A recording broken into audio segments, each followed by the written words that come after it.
For people who are completely unaware of this version of Texas Chainsaw, tell me, like, what is it? Where does it fit in everything that's come before? Well, it's a direct sequel to the original film, and it really takes on the story from the original. And there's so many, for fans of the original film, there's so many references to the original story. But I also think it stands on its own for people who aren't familiar with the 1974 classic. The year of my birth. Oh yes, great year. Awesome. So, tell me about your character. Where do you fit in with this family in this crazy house? Well, she inherits a house in Texas, and she goes to sort of figure out what that is all about, and discovers that she is Leatherface's cousin. So she's sort of she's not a cookie cutter character. She's definitely a very dark character.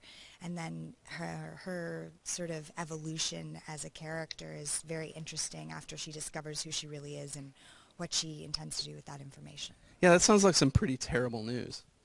Yeah, I mean, it could be, but I mean, it's sort of interesting to be able to play someone who's, that related to that dark and iconic of a figure, and it's definitely a shock.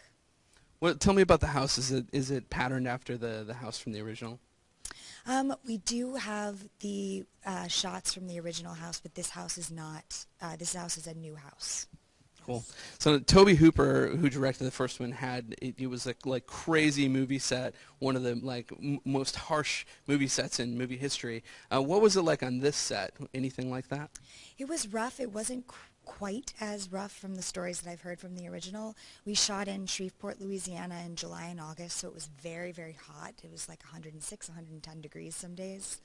And it definitely did get very crazy and difficult at times, but it was a very good experience as well. Not as intense as the first one.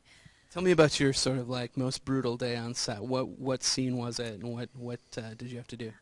There was a day when it was just like it was incredibly hot. It was like 107, 108 degrees, and we were shooting during the day, and we had to shoot I think the hardest days are where you're just basically at a level of complete hysterics for just 16 hours, and you just are crying and screaming and running and flipping out. And then you have to maintain that momentum when you are sort of exhausted emotionally and physically.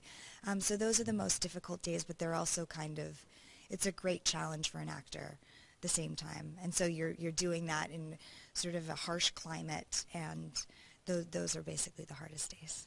So to keep it light on set, do people joke in between, or is it just you got to keep the intensity up the whole time? Yes, I really liked the people I worked with, and they really kept the mood up, and we were I mean, you sort of have to bond and, support each other and that kind of thing. And I think any film set is sort of that in that, I've had good experiences on film sets of people really being all in it together. And yeah, people joke around and keep it light, and when it's time to work, we're ready to work, and that really made it a lot easier.